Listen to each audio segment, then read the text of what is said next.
Namaskar. Hello and welcome to P Guru's channel. I'm your host Sri Iyer. Joining me today is General Ravi Shankar as we take a look at what is happening between India and China. Is there a change in strategy? Are they talking to each other, perhaps overtly and covertly? Are there other things that are going to be agreed upon? Because it appears that both sides are both sides are ready for a thaw. So let's welcome General Ravi Shankar and see what he has to say about it. General Ravi Shankar, namaskar and welcome to P Guru's channel. How are you, sir? Thanks a lot once again, Shreyarji. It's a pleasure to be on P Gurus and talk on something which is contemporary and ongoing. Like I heard your introduction to say whether there's a thought. I don't know if there's a thought, to be very honest.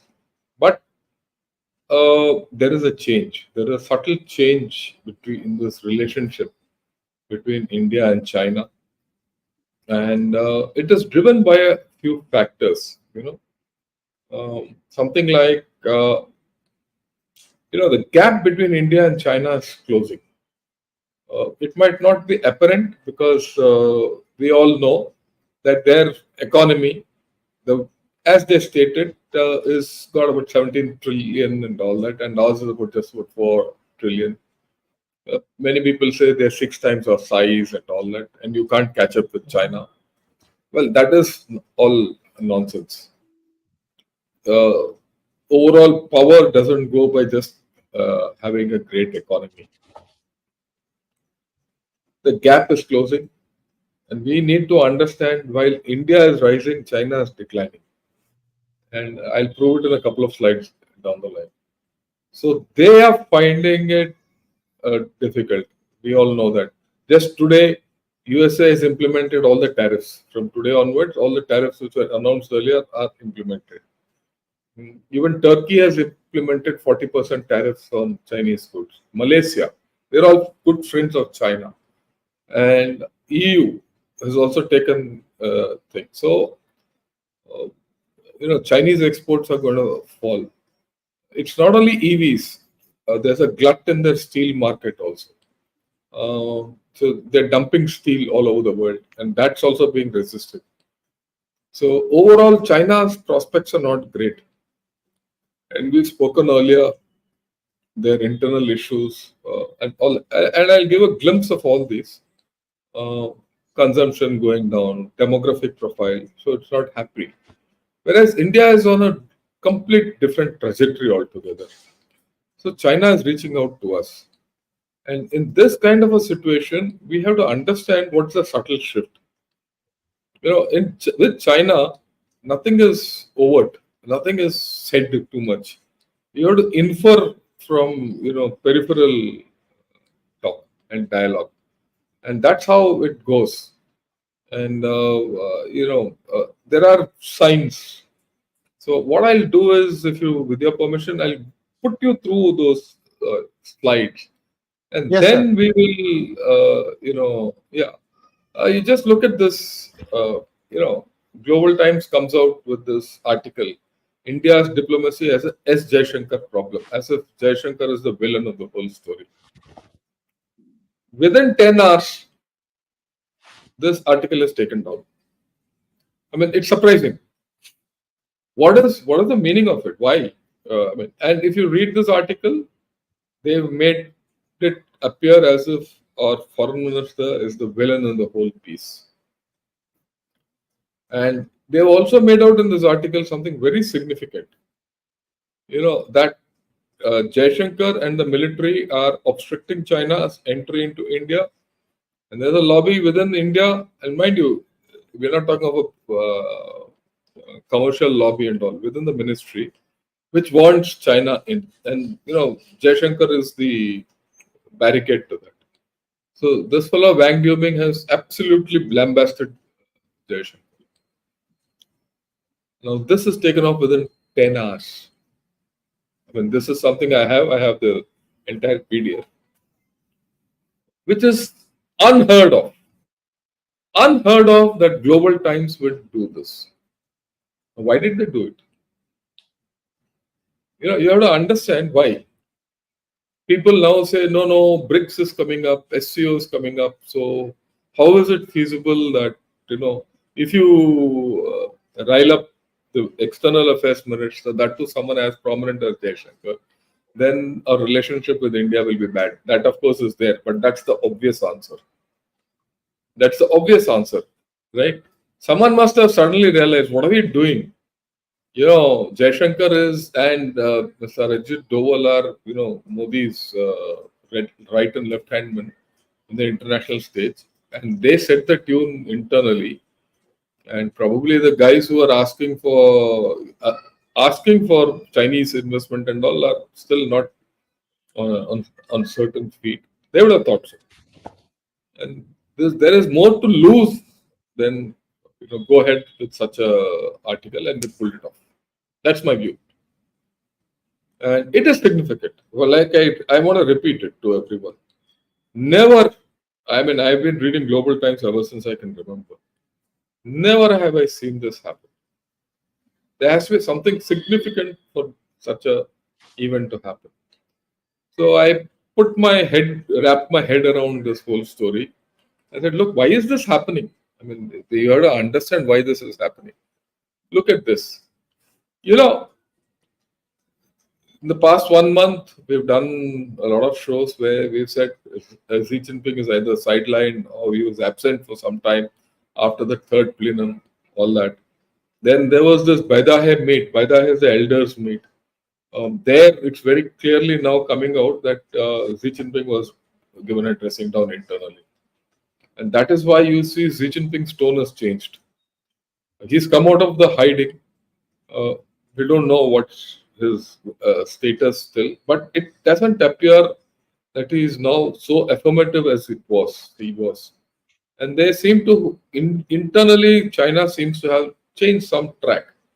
But like all things in China, we'll know the actual direction of the track a little way down the line. So no need to hurry up. But then you connect this up with what's happened with the other post.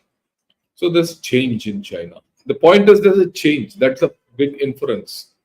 So someone has started thinking, look, what we do, others don't like, and it matters that they like.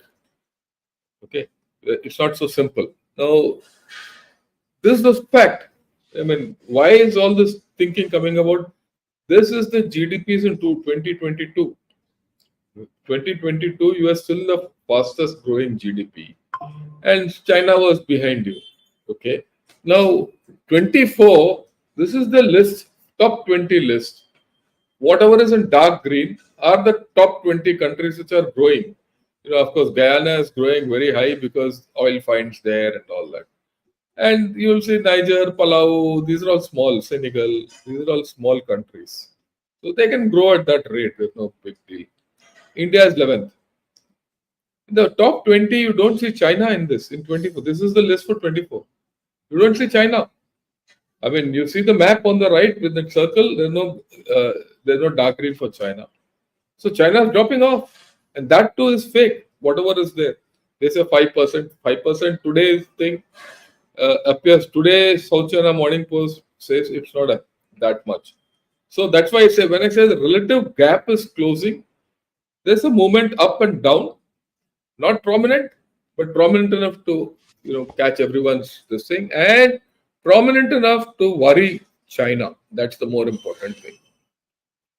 Now, again, we look at this. What Global Times says: China India industrial chain integration benefits multinationals. So in this, they're talking of Apple and all that. So they want to tug in to the Apple shift from China to India, and they're portraying as if it is India-China participation and all. But the fact is, Apple has taken a clear idea, clear view, notwithstanding any other issues, that we are going to shift to India. Incidentally, I don't know if our viewers know, joint viewers from Ghana Shot and T-Gurus, that Apple iPhone 16 is not going to be made in China. It's going to be made only in India. In between, reports had come out with the quality of parts coming from India are poor, the phones are poor, Apple had put a stop, nothing. It's now very clear.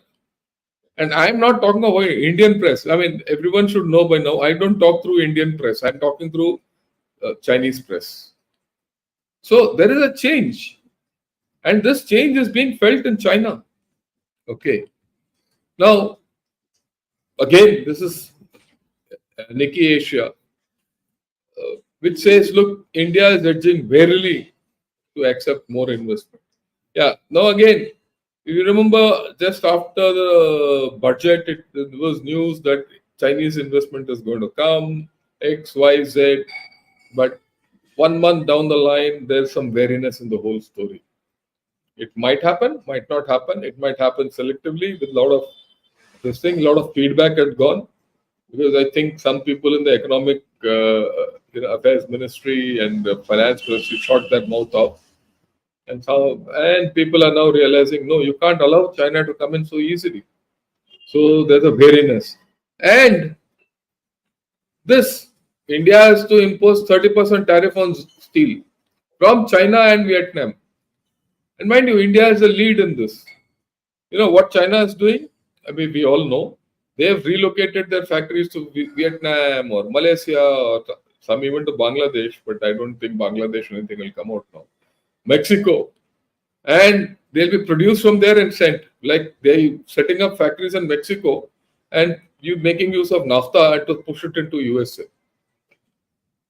So now we have now stopped there because a lot of steel mills from China had relocated to Vietnam and they were selling it off as Vietnam steel. And Vietnam was not a steel producer earlier. So now you block that. And India is the first to do it. Others will now follow suit. This gives strength to even countries like USA to say, okay, not only direct exports or from imports from China will be put on this tariff, all routed exports will also be coming into the whole story. Then you look at it. Japan wants to sell steel now to us. They are pivoting away from China. They are now looking at US and India market. Another major issue, property. Look, they say that India's property sector is going strength to strength. That's a clear indication that our economy is on upswing. And there, the main problem is property, which is sinking their economy. It is like an anchor, which has anchored their economy to underwater levels, not letting it rise up. Okay. And now, you see this, they're talking new nuclear submarine. India still lacks China in naval strength. But they also know when you have two nuclear submarines, your strength force multiplies by a square. The thing with the nuclear submarine is if you have one, it is one. If you have one more, it is not 1 + 1 is equal to 2, it's a square. Your power goes up by a square. Nuclear submarines, the whole story is different. Okay. And so, which is a major addition. They know it. But yet they will say, we are not competing with China. Like I said, we are trying to close the gap. Again, this shift is happening. This gets covered there, right? This is very significant. This came about 10 days back. I mean, I'm now connecting all the dots over a 2-week horizon. They said, when defense minister went to US, 2 treaties got signed. One is exchange of liaison officers. That one officer of ours will be posted in the Indo-PACOM and theirs will be posted in India, American. This is not simple, huh? And we have this supply logistics arrangement. Logistics supply arrangement, yeah. This is in addition to the 4 fundamental agreements we had earlier. USA does not have these ties or agreement with any other country. Some of these agreements are beyond alliance partners. So China is worried. Okay. Now everyone says, look, India-China, India-US relations are not good. I agree they're not in the best of their health. But you look at the military to military relation, which we discussed, if you remember in the last podcast, we spoke, when you talk of India-US relations, the strongest BRIC as the military.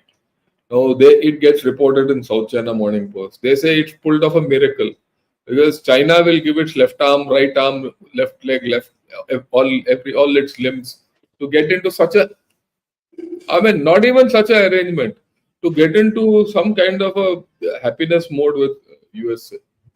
It's not happening, right? Now, then this is something very significant. You'll ask me, why is Anwar Ibrahim's visit to India very great? After all, he's from Malaysia. Uh, I mean, people must understand. This is something people, if you go back, Mathur, who was their uh, prime minister, he was completely anti-India. That chap Zakir Naik is hanging around in, Malaysia. And Malaysia was showing signs that it couldn't care a damn to India and it will go towards China. Out of the blue, this fellow comes here and he starts meeting our prime minister, sings a different tune, and not only sings a different tune, in the hotel in which he was staying, he sang a Raj Kapoor tune also. I'm forgetting the name. I think Awara Se Hai. Okay. And he Right, went right, back. right, right. So why? Shift. There's a shift which is happening. Others are exhibiting this shift. We might not understand what we are. No heavyweight will understand the shadow which he casts. It is for others to feel that shadow or the weight. Okay, this is the story which I'm trying to say. And look at this. Now, this is from China. They say, look, Western order is crumbling. We can get together and we'll fulfill our destiny. The fellow wants to ride on our shoulder to fulfill his destiny. And in doing so, he'll put weight on us and kill us. You see, that's the larger issue in this whole story. And if you read the whole thing, uh, I mean, today you look at this, you look at the first slide which I showed you, why they pulled the whole thing out, change. The US India relationship is going through pangs of problems, but it is fundamentally strong. The China India relationship is changing, and the shift is towards us. And in my opinion, this will continue. I will say, look, yeah, this old fellow is talking all nonsense. I agree. Look at this. This graph. You know what this graph is? This graph tells you the number of startups in China from times immemorial. In 2018, there were 51,000 startups in China. Okay? 2024, there are 1,200. See the fall in startups. Okay? And you'll agree, anyone will agree with me, or startups today are the ones which are handling all these disruptive technologies. As of today, we have over 100 unicorns, startup unicorns. So the shift which is happening, yeah, we can take it off. Which is we can take the slide off now, unless you want to refer. So there's the shift which is happening is something which we need to realize.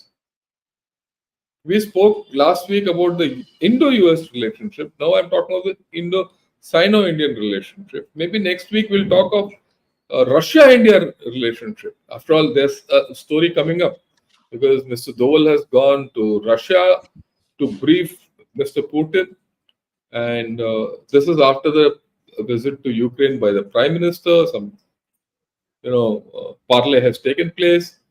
So, is India playing the mediator? And mind you, the President Putin has said he'll accept only three countries. He'll accept Brazil, China, and India as mediators. China as a mediator won't be acceptable to the West. I mean, that is very clear. It might be acceptable to Putin. Brazil, USA will have problems, right? So it leaves you the whom? Who else can mediate? Already, I see the first move coming out. So India's status is changing. China's status is also changing. And this relationship is going through a change. Now, what does it mean? I mean, where does it take us?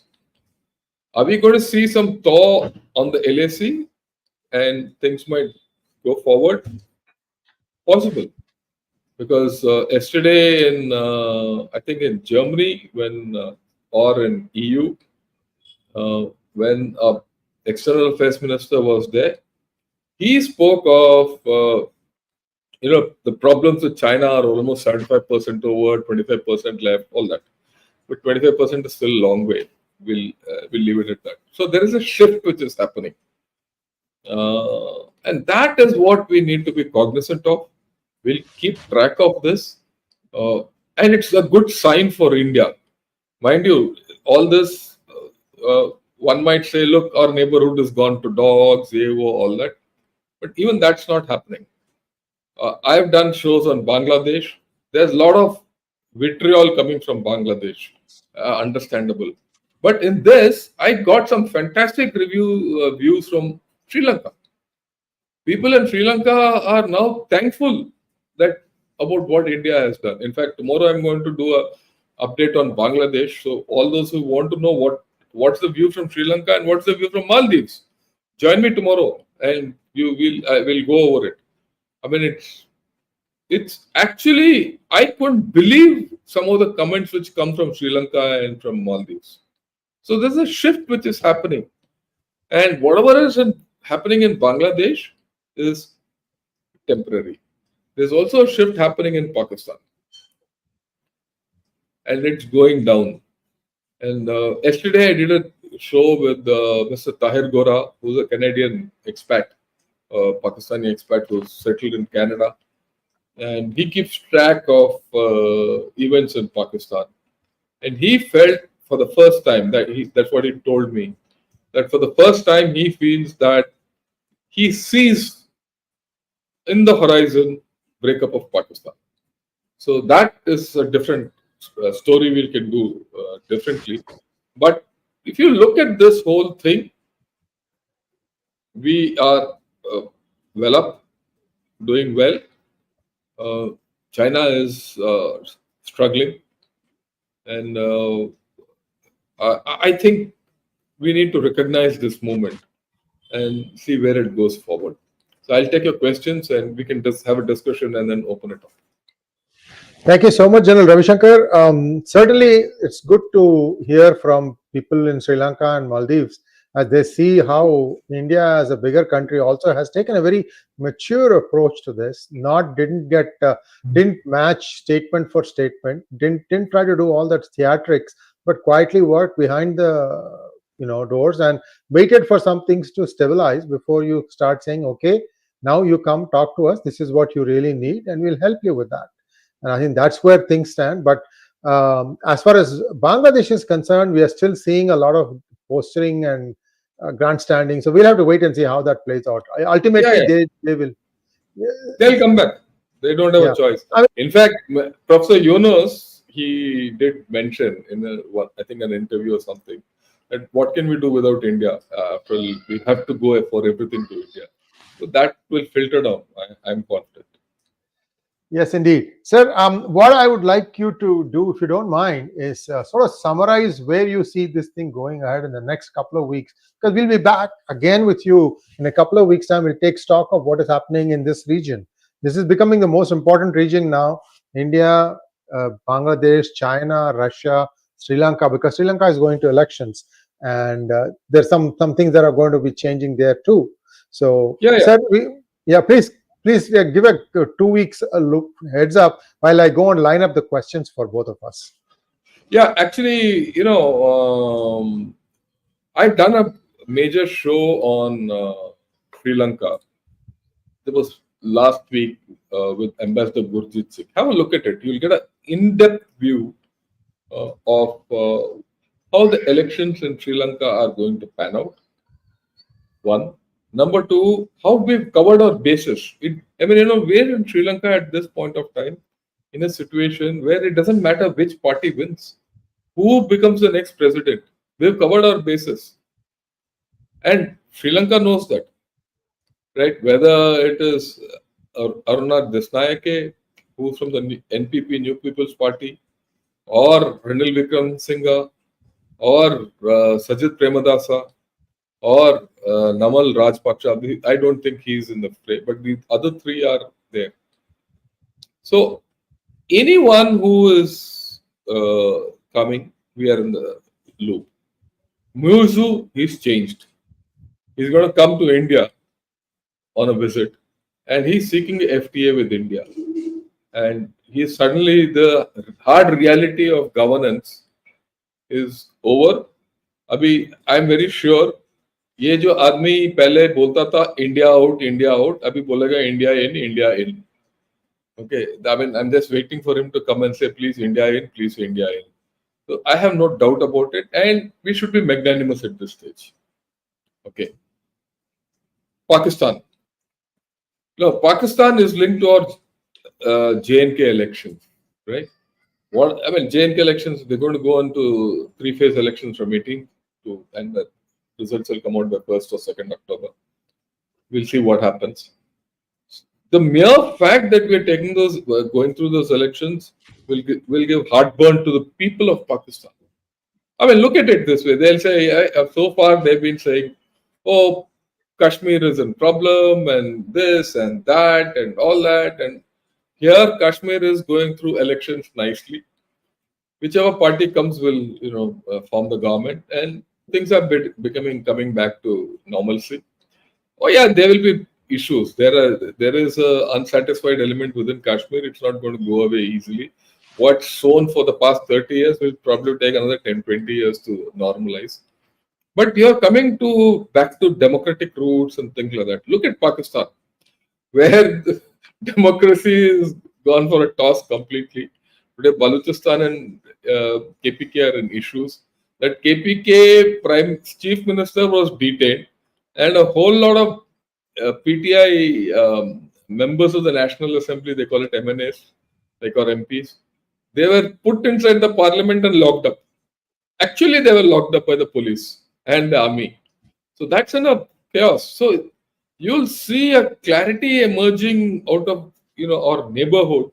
I expect in about 2 weeks to see where we are going. And my guess is Pakistan will deteriorate, Maldives will improve, Sri Lanka will get some clarity, a new government in place, and Bangladesh, we'll see where it goes. Because the people of Bangladesh, for some reason, ना वो अभी जो मैं बोलूंगा वो हिंदी में बात करूंगा because it's only in Hindi you can explain it.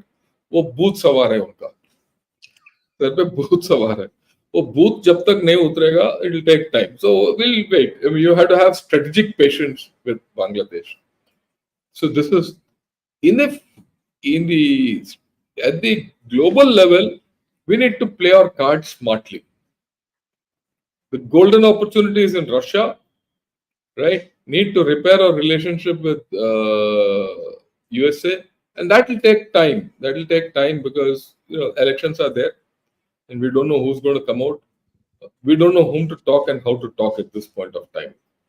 Right? Virtually, the Biden administration is a lame duck administration. But notwithstanding that, like I said, military to military contact is still strong. So we need to build on that. And of course, China will have to handle with care. So I think I've given a wrap up, and after 2 weeks, we'll take a call where all this is going. Yeah. Thank you so much, sir. First question.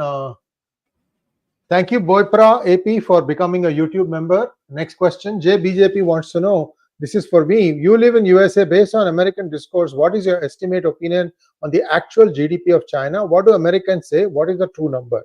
I would direct you to a website, LEI, Lease Real Talk. I think it's called Lease, REAL, Real Talk. Lease Real Talk. She has done a specific episode calculating the GDP of China, the real GDP of China. She's a finance analyst. She has worked in the finance industry for many years. Like me, she said, okay, now I'll start doing podcasts, and she does that very well respected. So Lay's Real Talk, take a look at that. And Look for that particular episode. You'll get all your answers. I don't want to repeat it here. Swaminathan Sundaram wants to know Sumit Jain, Rohit's friend, is spreading false propaganda that CRYNA entered China, I think. Arunachal Pradesh, could you please comment on that? Nothing has happened. Don't worry. Nothing has happened. The Indian army has very clearly denied. Even Chinese army has denied. Nothing has happened. Amitesh Behera wants to know why no action taken against those creating fake narratives. The government will take it. That's up to the government. Another question to me. Namaste Andy, in which direction the swing states in USA are moving? Media showing Harris, but if Trump wins, he holds China plus one strategy more strong. India would get more advantages. Your view, sir. General Ravi Shankar, you just told me something about tariffs kicking in from today as far as China and US are concerned. Talk to us a little bit about that, sir, because we are seeing some balancing going on, and I'll come in with the swing states after that. Over to you. Look, I read it today only. I think USA put up 100% tariffs on EVs.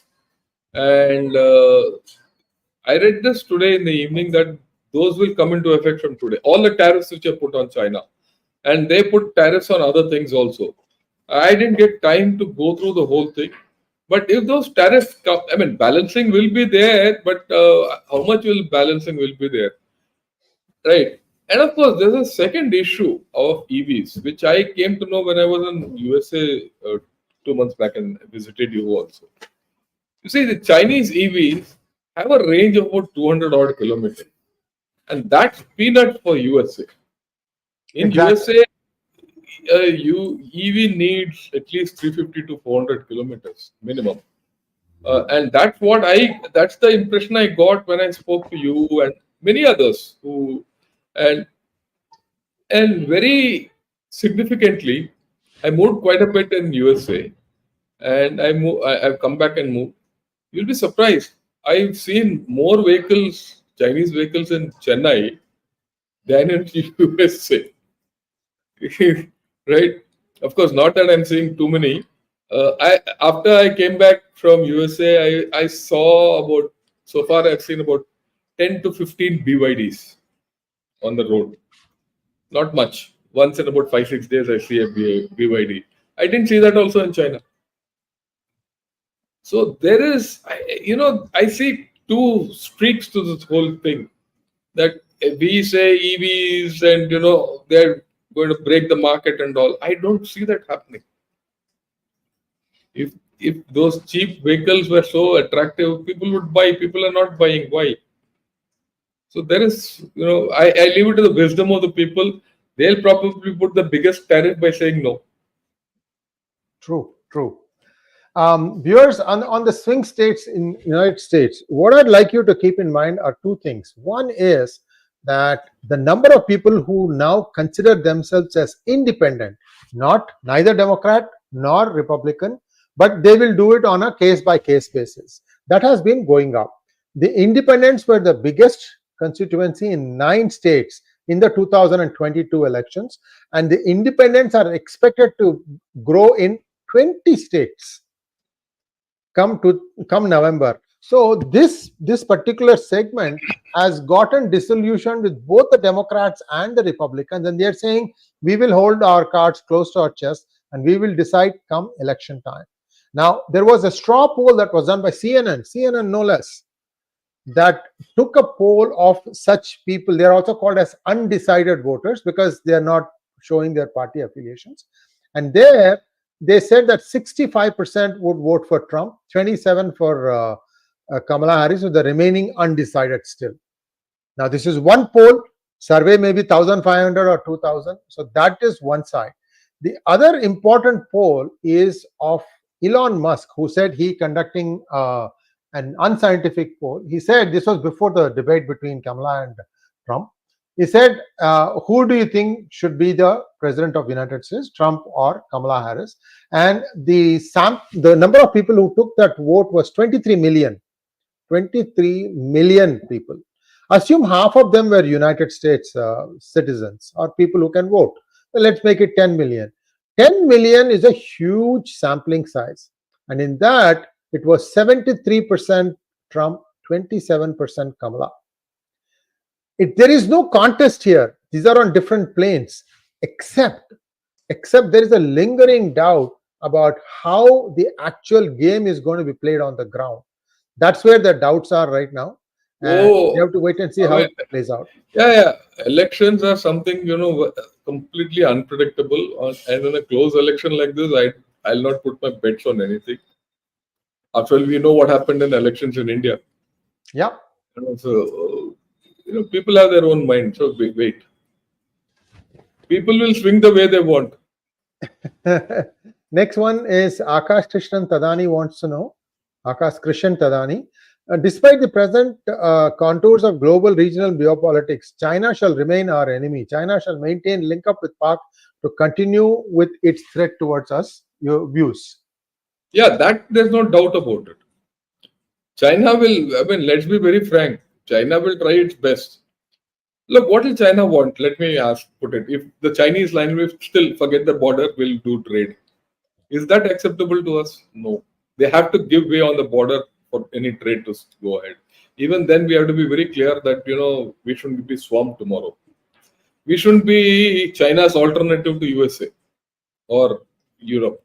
And then our growth will be killed completely. So we have to take it very, this thing.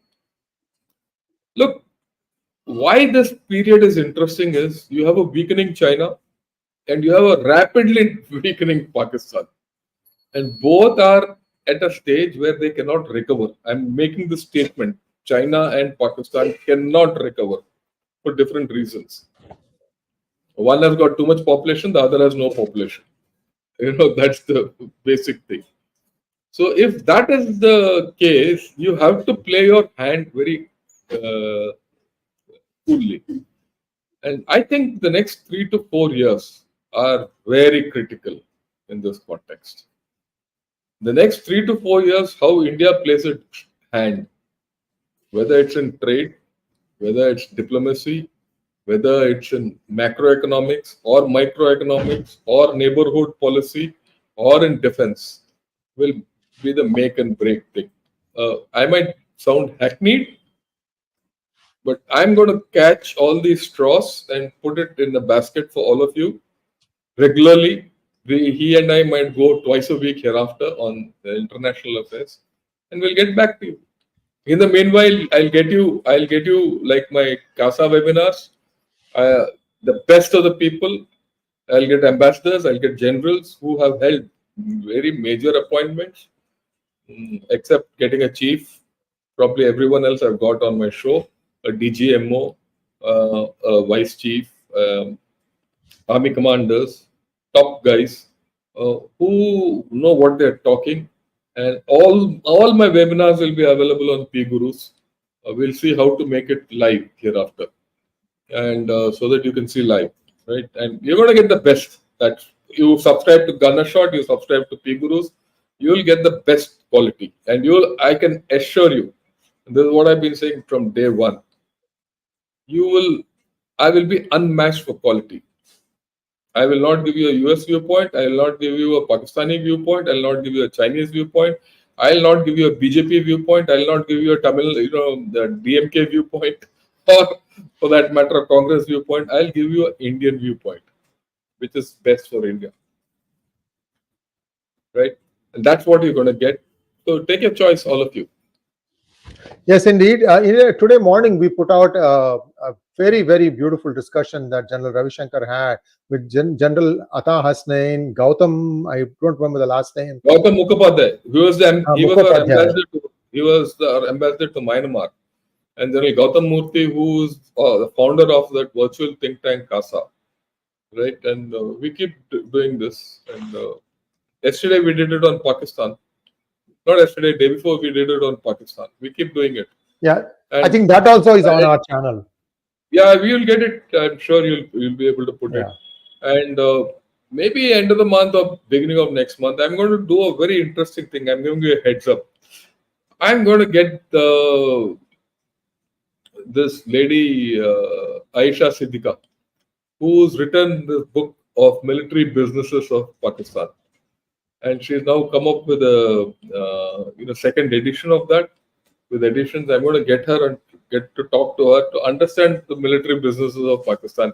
We all talk Pakistan has military businesses. She's done a research and written an 800-page book. She knows. Okay, and she's sitting in London. So I'm getting through to her first week. I'll get to her to speak to you. She's come on Gunner Shot already and spoke, but we'll get more. Yeah. Thank you so much, General Ravi Shankar. And there are lots of comments. I don't bother to. Look, we are interested in telling you the truth. You take it whichever way you want.